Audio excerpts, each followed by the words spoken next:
Bismillahirrahmanirrahim. Assalamualaikum warahmatullahi wabarakatuh. Alhamdulillahi rabbil alamin. Wa bihi nasta'inu ala umuri dunya waddin. Wassalatu wassalamu ala asyrafil anbiya wal mursalin sayyidina wa nabiyyina maulana Muhammadin wa ala alihi wa ashabihi wa man tabi'ahum bi ihsanin ila yaumiddin. Wa alaina ma'ahum wa fihim bi rahmatika ya arhamar rahimin. Allahumma anfa'na bima 'allamtana wa 'allimna ma yanfa'una wa zidna ilman nafi'an wa 'amala. Allahumma ati nufusana taqwaha wa zakkiha anta khairu man zakkaha anta waliyuha wa maulaha. Allahumma aftah 'alaina futuhal 'arifina bi hikmatika wa anshur 'alaina rahmataka wa dzakirna ma nasina ya dzal jalali wal ikram. Subhanaka la ilma lana illa ma 'allamtana innaka antal alimul hakim. Rabbi shrah li sadri wa yassir li amri wahlul 'uqdatam min lisani yafqahu qawli amin ya rabbal alamin.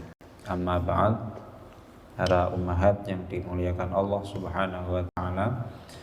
Alhamdulillah di pagi yang cerah ini kita masih diperkumpulkan Allah Subhanahu wa taala di tempat yang mulia, salah satu rumah Allah Subhanahu wa taala. Semoga duduk kita ini ya dianggap ibadah oleh Allah Subhanahu wa taala. Maka sebelum kita memulai taklim kita, daras kita, ya kami ingatkan, silahkan diniatkan untuk i'tikaf ya. Diniatkan untuk i'tikaf di masjid ini agar lebih banyak pahala yang diraih. Dan yang kedua, sholawat dan salam semoga selalu tercurahkan ke pangkuan Nabi besar Muhammad sallallahu alaihi wasallam. Semoga kita semuanya bisa di hari kiamat mendapatkan pertolongannya, mendapatkan syafaatul uzma, di mana pada waktu itu, pada waktu hari kiamat ya, tidak ada pertolongan ya, kecuali pertolongan Allah Subhanahu wa ta'ala ya. Hadirat ummahat yang dimuliakan Allah Subhanahu wa ta'ala, kita lanjutkan daras kita tentang bagaimana cara menanamkan keimanan pada diri seorang anak ya, yang masih belia, yang belum baligh ya. Bagaimana cara menanamkan keimanan sehingga anak-anak ini bisa tumbuh kembang menjadi anak yang qurratu a'yun, anak yang sholih, anak yang muttaqin, anak yang kita inginkan kebaikannya di dunia bahkan nanti ketika kita sudah meninggal dunia. Anak yang menjadi sedekah jariyah ya, pahala yang terus mengalir ya, pada saat kita berbaring di tanah ketika kita meninggal dunia. Jadi sekali lagi kita niatkan ya, duduk kita di sini ya, untuk berbenah ya, semoga Allah Subhanahu wa taala mengabulkan niat kita yang baik ya. Cita-cita kita terhadap anak-anak kita semoga juga dikabulkan Allah Subhanahu wa taala dan menjadikan anak-anak kita menjadi anak yang saleh, yang mau mendoakan kita ya, anak-anak yang kalau orang Jawa mengatakan ngangkat dhuwur mendem jero. Orang Jawa mengatakan seperti itu, anak yang bisa mengangkat orang tuanya setinggi-tingginya dan ketika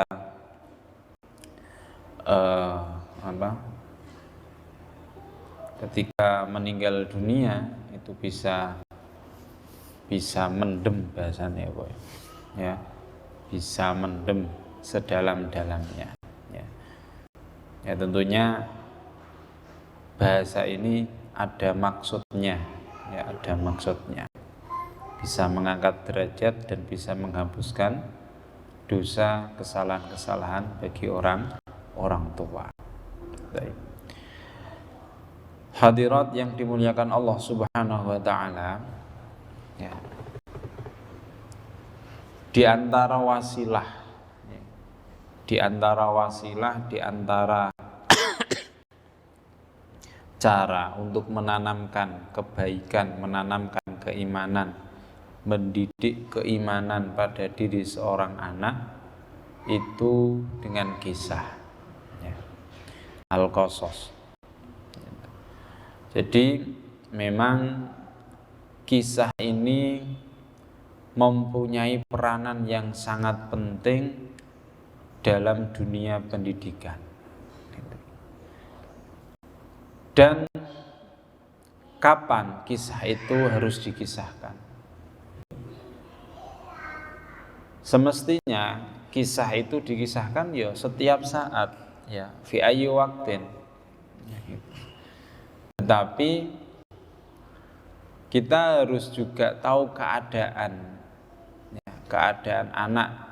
Tentunya di kasusnya di sini keadaan anak kita, ya, di saat kapan, ya, anak itu mempunyai hubungan yang erat dengan kita, dengan abinya atau dengan uminya, ya. Di saat apa anak itu selalu meminta pertolongan kepada anaknya. Maka di sini Syekh Suzan itu memberikan istilahnya waktu yang tepat untuk menceritakan sebuah kisah, yaitu ketika anak-anak itu bersiap untuk tidur. Nah ini, ketika kisah itu dikisahkan kepada anak sebelum mereka mau tidur, ya, maka kisah itu akan mempunyai raunak khas, mempunyai kemuliaan, mempunyai daya tarik yang khusus. Gitu. Kenapa?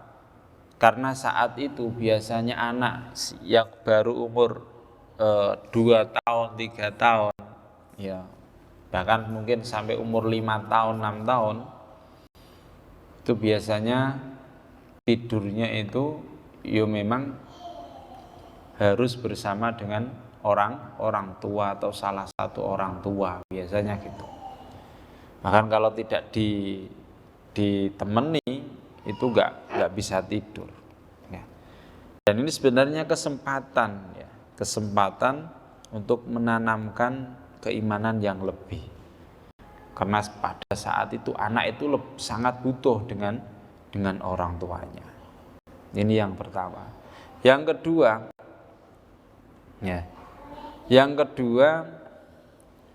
di saat anak mau tidur itu pasti keadaannya istirha, rileks, ya, tidak banyak beban, ya, pengennya santai selonjoran, pengennya santai gitu, ya, rileks, dalam keadaan rileks, tidak memikirkan apa-apa, tidak, ya.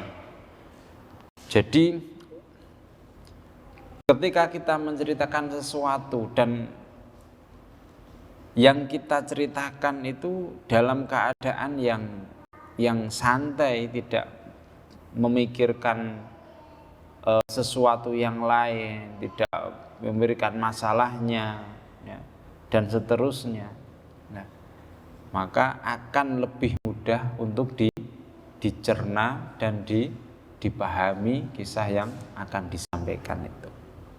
Nah, ini kenapa menceritakan kisah sebelum tidur itu mempunyai khasiat atau mempunyai kemuliaan yang khusus. Ya, yang pertama tadi, di waktu itu hubungan antara orang tua dan anak itu apa?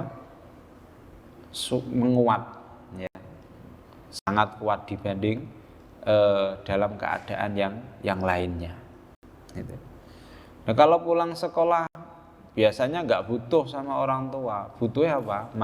Main. Kita mau memasukkan kisah, mau memasukkan nasihat susah karena yang di pikirannya itu adalah main. Nah, malah kalau seandainya kita nasihati, malah kita ini yang marah-marah karena nasihat kita tidak didengar. Ya, gitu. Mungkin ketika waktu sore ya juga sama, masih pengen main. Ya.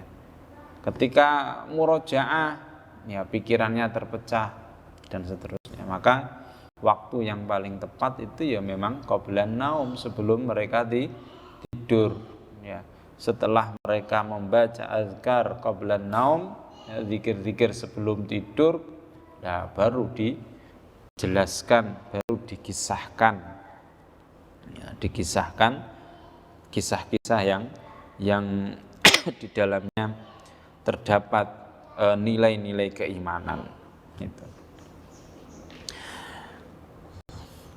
Dan ternyata, ya, kisah ini, ya, menurut penelitian, ya, kama asbatit dirasat, ya, annaha itu aziz muwatif li an-nafsi wal aqli. Nah, ini faedah daripada kisah. Ya. Kisah itu menurut penelitian itu juga menguatkan tumbuh kembang anak, ya, di dalam jiwa mereka dan akal mereka, menjadikan anak percaya diri, ya, menjadikan otak mereka itu lebih kritis dan lebih berimajinasi, ya. Itu dengan kisah. Jadi bahasanya melatih anak untuk lebih apa? Lebih percaya diri, ya. Nah, itu ya dengan kisah itu. Dan juga wa tu'tabaru min ahamil wasail li bina'i syakhsiyatil atfal wa gharsil qiyam al-akhlaqi fihim. Dan juga termasuk sesuatu atau wasilah yang sangat penting untuk membentuk kepribadian baik dari seorang anak. Ya. Ya. Itu menjadi anak yang memiliki sosok pribadi yang luar biasa. Itu memang lewat kisah. Dan juga menanamkan nilai-nilai positif, nilai-nilai akhlakul karimah, ya. Itu ya memang lewat kisah itu tadi. Nah, maka sebagian ulama itu sampai mengatakan al-hikayatu jundun min junudillah, ya, yuqawwi biha qulubul muridin, ya. Jadi hikayah itu, kisah itu, cerita itu salah satu tentara dari tentara-tentara Allah Subhanahu wa ta'ala. Karena dengan kisah itu bisa menguatkan hati orang-orang yang menginginkan kebaikan, ya, menginginkan menginginkan sesuatu yang nyata. Itu dengan kisah, ya. Terkadang kita memang pengen mempunyai menjalankan sesuatu tapi tidak tahu bagaimana caranya, ya, itu bisa dengan kisah, ya, bisa dengan kisah, ya, itu bisa membuka jendela-jendela atau motivasi-motivasi yang akan kita lakukan. Ya tentunya kisahnya orang-orang yang sudah meninggal, yang sudah baik ya, yang sudah jelas kebaikannya gitu. Seperti yang disampaikan oleh Ibnu Mas'ud, ya kan? Ketika kalian pengen mengikuti atau pengen menjalankan sesuatu atau mengikuti, mengidolakan sesuatu, idolakanlah orang-orang yang sudah meninggal. Maksudnya orang yang sudah jelas kebaikannya. Terkadang kalau kita itu mengidolakan orang yang masih hidup, ya. Terkadang kita itu kalau orang Jawa mengatakan kecelek ya, kecelek. Nah, kita di depan bagus, ramah, ya. Akhirnya malah nggak jadi baik. Karena memang ada keinginannya.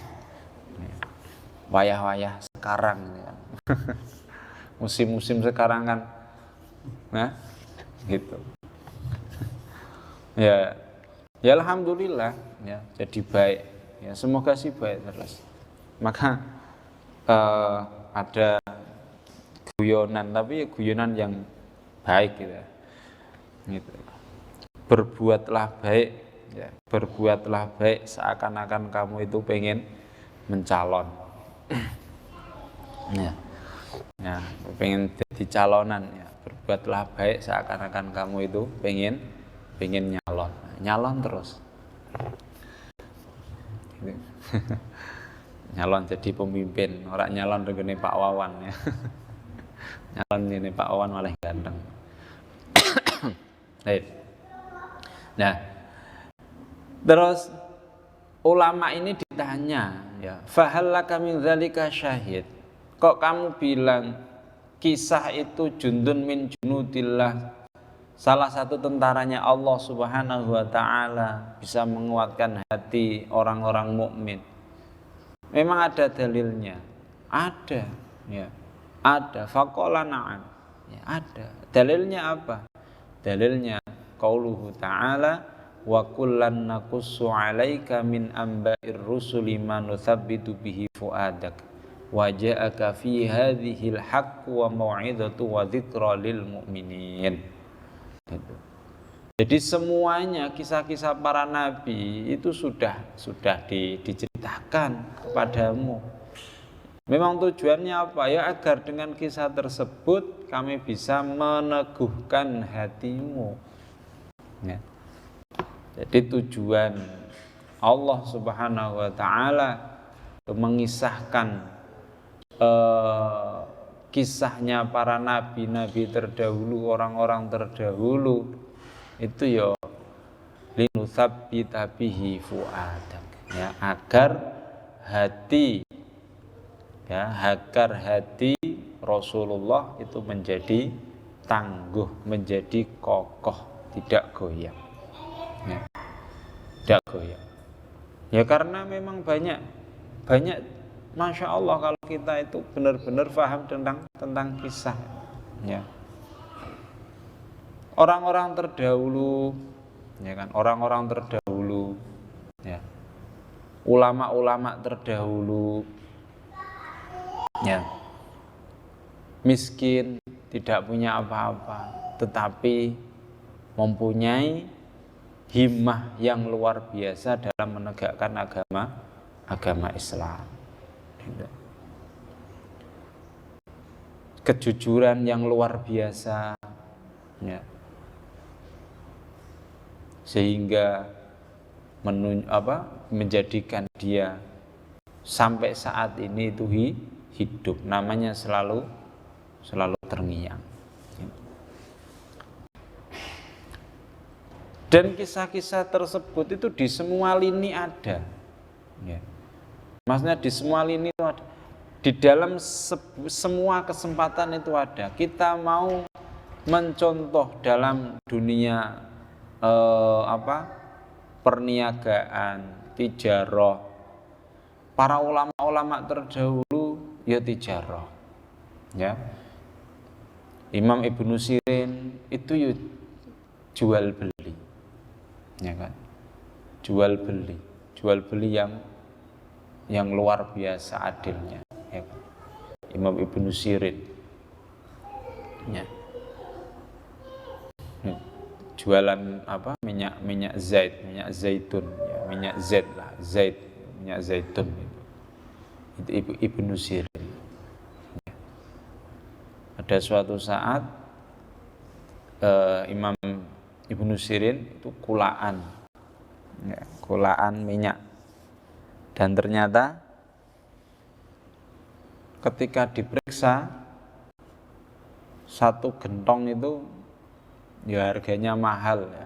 Berapa, kalau ini mungkin ya ratusan liter gitu ya. Ternyata ada batang tikus, ya. Ada tikus mati dalam itu. Padahal Z itu belum dibayar. Ya. Bingung. Ya akhirnya ya memang dibuang semuanya.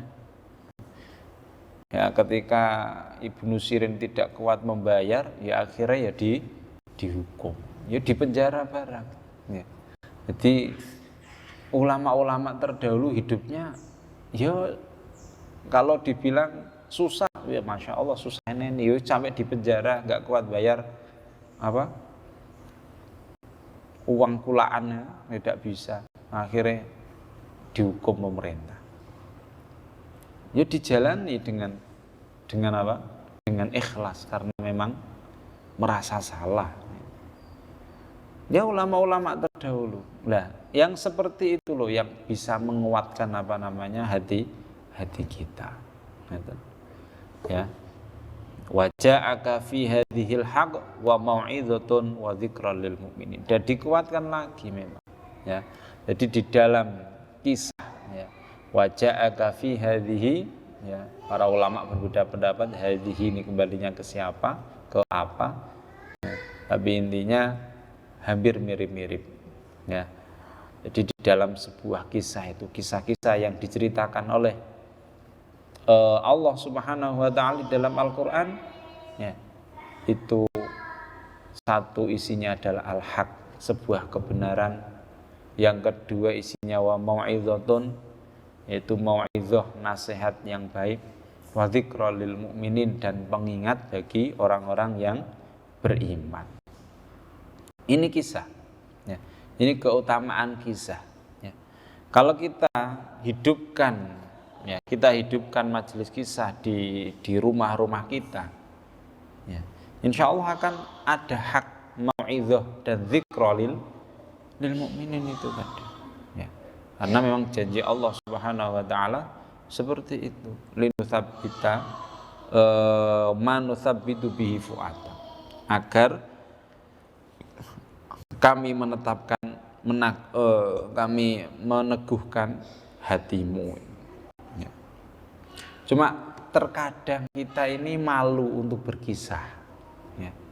Yang jadi permasalahannya kan itu, kita ini malu untuk berkisah kepada anak, itu kadang kita itu malu, ya. Kurang pede dalam mengisahkan sesuatu, ya. Makanya menurut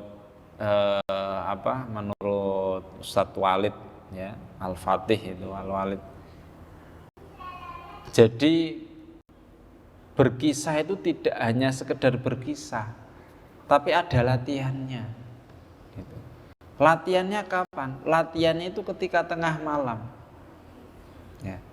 Ketika tengah malam, saat jenengan baru berduaan dengan Allah Subhanahu wa taala. Sampaikan kebutuhanmu, ya. Sampaikan kesusahanmu kepada Allah Subhanahu wa taala. Ya. Pilih bahasa-bahasa yang baik ketika mengadu kepada Allah Subhanahu wa taala. Loh, itu latihan untuk berkisah. Kisahkan dirimu pada Allah Subhanahu wa taala. Ya Allah, hari ini tadi saya itu banyak melakukan ini itu dan seterusnya. Kisahkan sama Allah. Itu nanti kalau seandainya Jenengan berkisah kepada anak-anak luar biasa. Ya. Gitu. Dan juga berkisah itu juga ini mau harus membangun ruh kita ini, membangun ruh kita. Itu dibangun ruhnya dulu. Ya. Maka terkadang orang-orang solih itu ya ceritanya itu ya begitu-begitu, maksudnya tidak begitu menarik seperti kisahnya para pendongeng bahasanya. Ya, tidak kisahnya, cara berkisahnya itu ya seperti kayak monoton, terus kayak begitu-begitu saja. Tetapi semua yang mendengarkan itu bisa mengambil ibrah yang ada. Nah, maka ini yang perlu kita perhatikan. Ya, yang perlu kita perhatikan sebelum kita mengisahkan sebuah kisah pada anak, maka kuatkan dulu batin kita. Maka kita harus berlatih dulu mengisahkan kisah kita kepada siapa? Kepada Allah Subhanahu wa taala. Karena Allah Subhanahu wa taala adalah sebaik-baik zat yang diadui. Ya, ilaikal mustaka. Mengadukan segala sesuatu yang terbaik itu ya kepada Allah Subhanahu wa taala, tidak kepada yang lain. Nah, itu dasar-dasar ya, dasar untuk berkisah seperti itu, ya. Jadi belum tentu ada sebuah kisah, ya, ada sebuah kisah kita itu bisa mengisahkan itu belum tentu. Padahal kisahnya ya cukup panjang. Tapi ketika kita disuruh mengisahkan, terkadang kita tidak bisa. Dan terkadang ada kisah cuma beberapa baris tok, tapi kita bisa mengisahkan, ya, bisa mengisahkan dengan baik dan bisa menjadikan taksir atau ada taksir pada kisah yang kita ceritakan itu. Terus selanjutnya, kira-kira kisah-kisah apa sih yang harus kita sampaikan kepada anak-anak? Di sini Syekh Husain juga mengatakan famin umri sanataini ya tabdaina ma'atiflika bisarti qisasin bi kalimatin basithah wa qasiratin qablan naum. Di saat anak-anak itu umur 2 tahun, ya. Anak umur 2 tahun. Kisahkan sebuah kisah dengan bahasa-bahasa yang ringan, kalimah-kalimah yang ringan. Kalimah-kalimah ringan dan pendek, ya, jangan panjang-panjang gitu. La tazidu muddatuha ya an asyratu daqaiq li ta'limihi ya ba'du sulukiyati wal adab. Untuk anak umur 2 tahun jangan sampai menceritakan sesuatu lebih dari 10 menit. Ya, 10 jangan sampai lebih, kurang enggak apa-apa. Nah, karena anak ketika umur segitu itu biasanya kritis. Ketika baru begini tanya itu maksudnya apa? Nah, ya kalau panjang malah nggak jadi selesai ceritanya. Terus yang diceritakan masalah apa? Ya, masalah sulukiyat wal adab, masalah akhlak, masalah adab-adab Islami, masalah sopan santun, masalah peduli dengan sekitar, peduli dengan tanaman, peduli dengan hewan dan seterusnya. Sulukiyat, ya, perjalanan hidup, ya, adab-adab yang baik. Ya. Ini yang pertama, ya. Jadi diceritakan tentang itu tadi, masalah-masalah akhlak, masalah-masalah suluk, masalah-masalah adab, ya. Adab makan, adab minum, gitu. hadis Rasulullah yang menjelaskan tentang adab makan itu kan kalau kita bisa itu kan akan menjadi sumber kisah, ya kan? Ya gulam samillah wakul biyaminik, ya, wakul mimma yalik, ya. Itu kalau kita bisa faham, kita bisa menceritakan dengan baik, ya. Walaupun itu kelihatannya apa? Sebuah hadis, ya.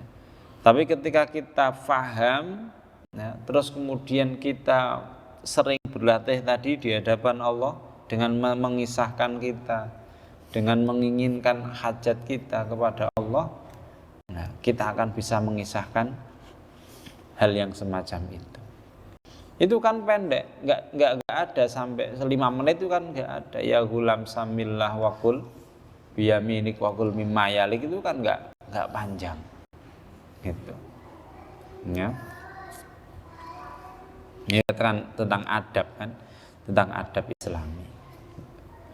Terus ketika anak sudah semakin besar, ya, umur 3 tahun atau umur 4 tahun, ya, sampai umur, ya, pokoknya umur 3, 4, 5 tahun itu, ya,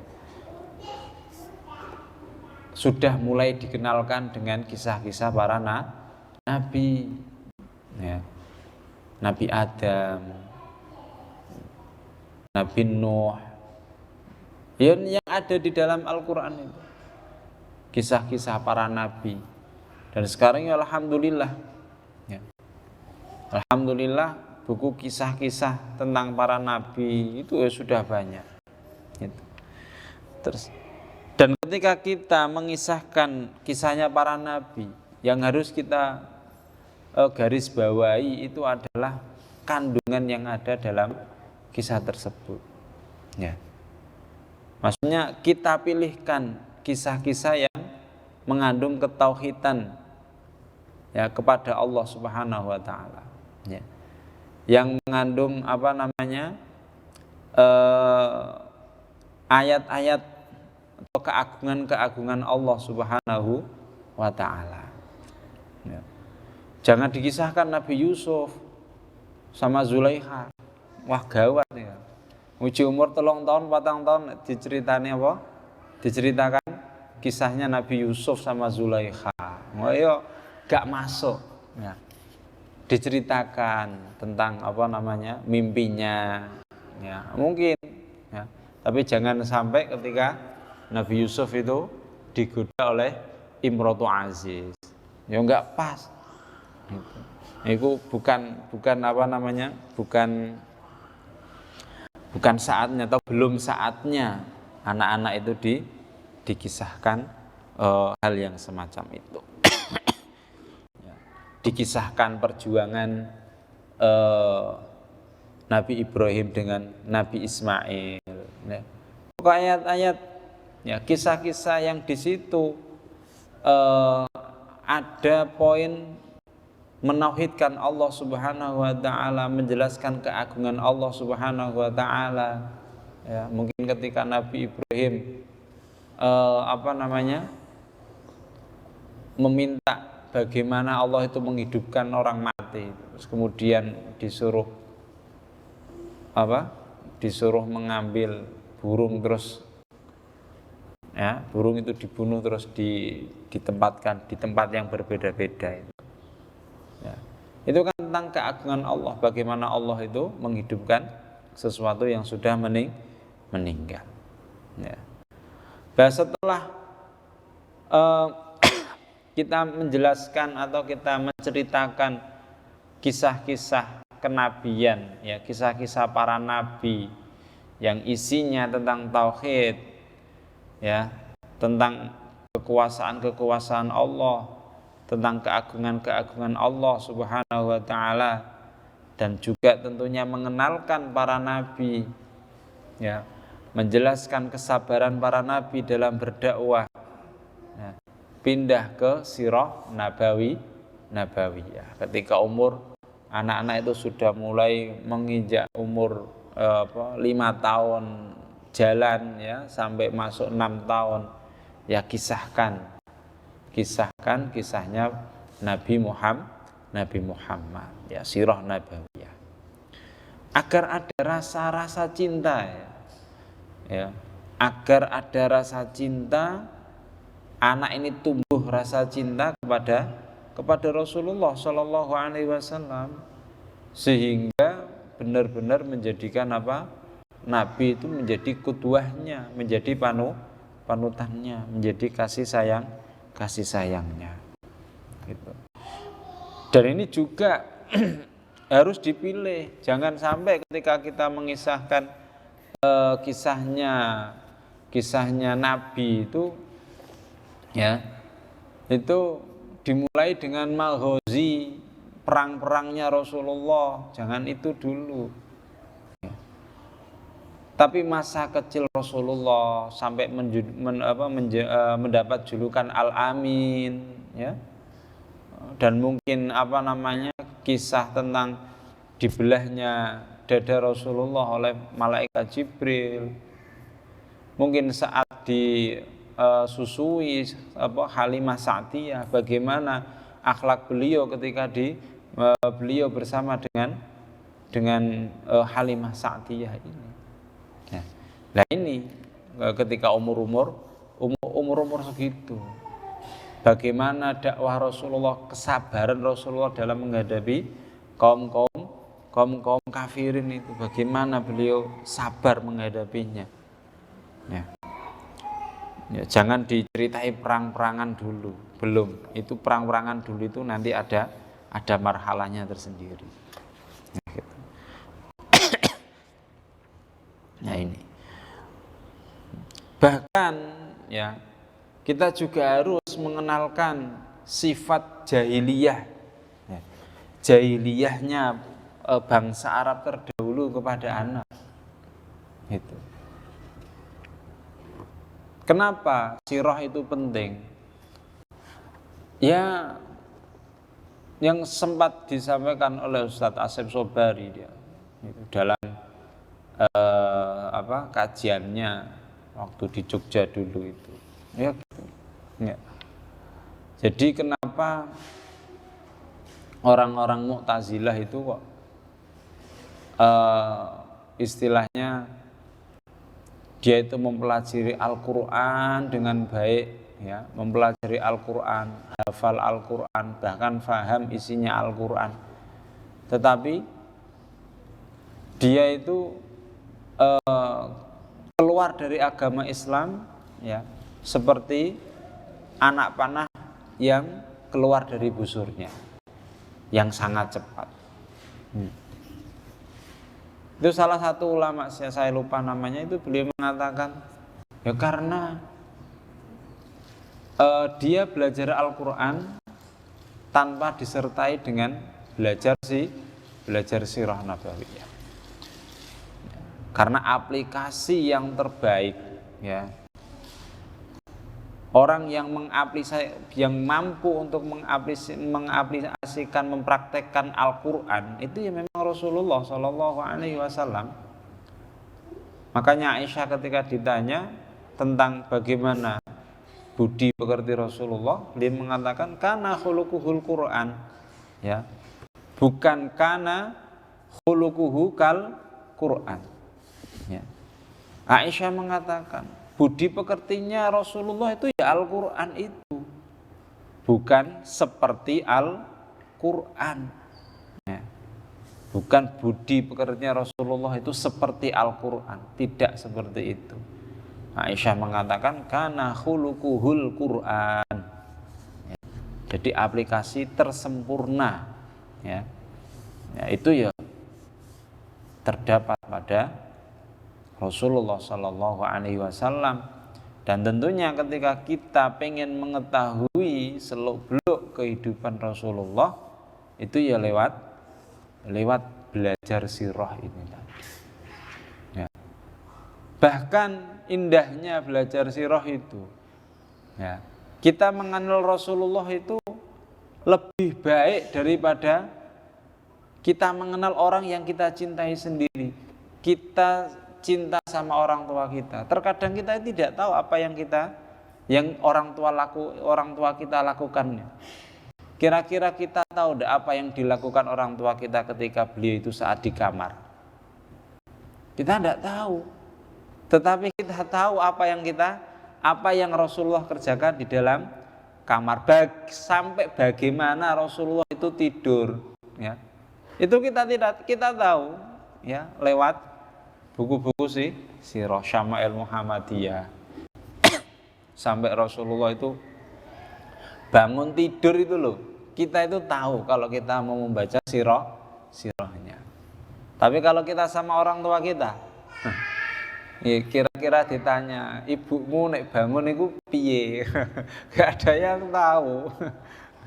Gak ada yang tahu. Tapi Rasulullah ketika bangun tidur, kita tahu. Sebelum tidur kita tahu. Bahkan mohon maaf, sampai Rasulullah itu ketika di kamar mandi itu pun kita tahu. Bagaimana Rasulullah mandi jinabat, mandi besar, itu kita tahu.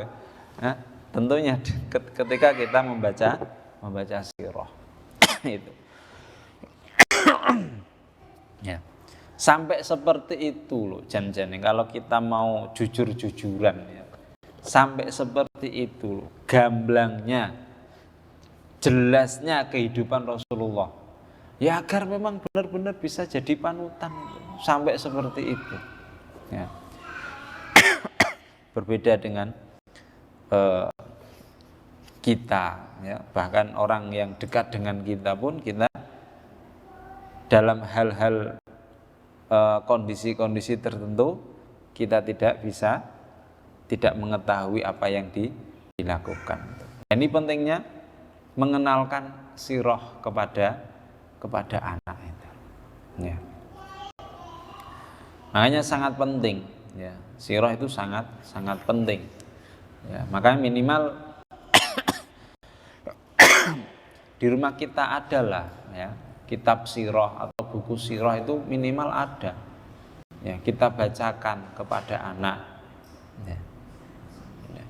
Itu minimal ada. Ya memang kebiasaan yang seperti ini itu bukan kebiasaan yang mudah. Memang harus dibangun dan dilatih. Kalau itu sudah terbangun dan sudah terlatih dan sudah terbiasa, mudah menanamkan keimanan lewat sirah, lewat kisah itu sangat mudah. Terkadang kita ini kan apa ya masalah? Kurang pede, kurang percaya diri dalam menyampaikan itu. Masih malu walaupun itu dengan anak kita. Gitu. Jadi itu malu. Kita cerita itu hawane koyo iye masa cerita. Nah, kita sudah minder dulu, ya. Padahal itu menjadi apa? Menjadi momen, ya, yang luar biasa dalam menanamkan keimanan, gitu loh. Baik.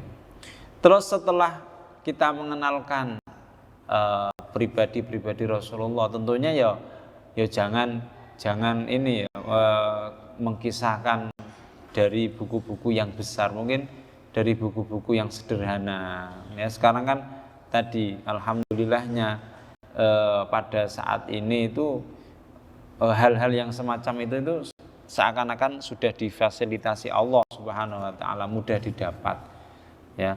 Kisah Rasulullah untuk anak-anak saat ini itu kan sudah banyak, mudah didapat. Nah, tinggal akses.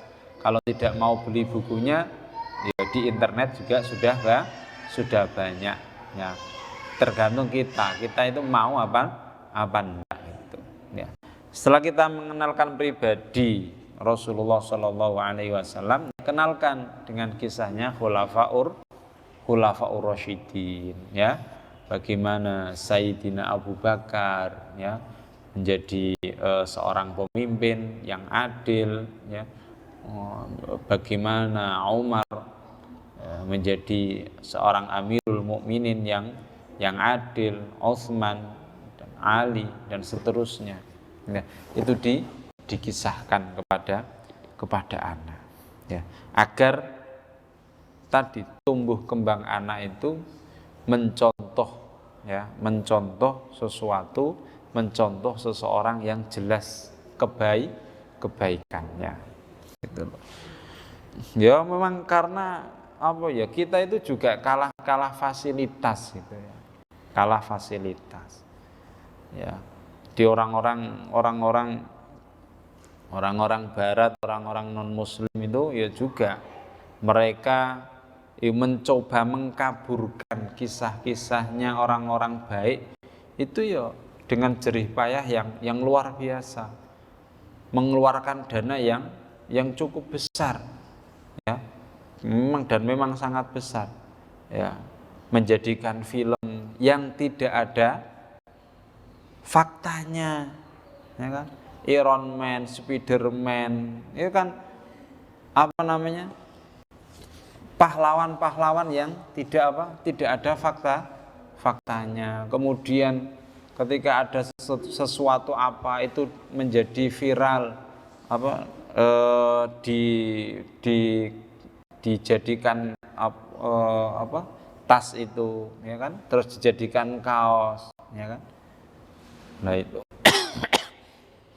nah itu seakan-akan kan itu juga memasukkan, mendoktrin anak supaya dia itu mengenal ini loh, superhero itu pahlawan itu ya seperti ini, ya, wong suwe mengalahkan makhluk-makhluk sing rak mbuh ning donya iki ana mbok rak arti. Nah,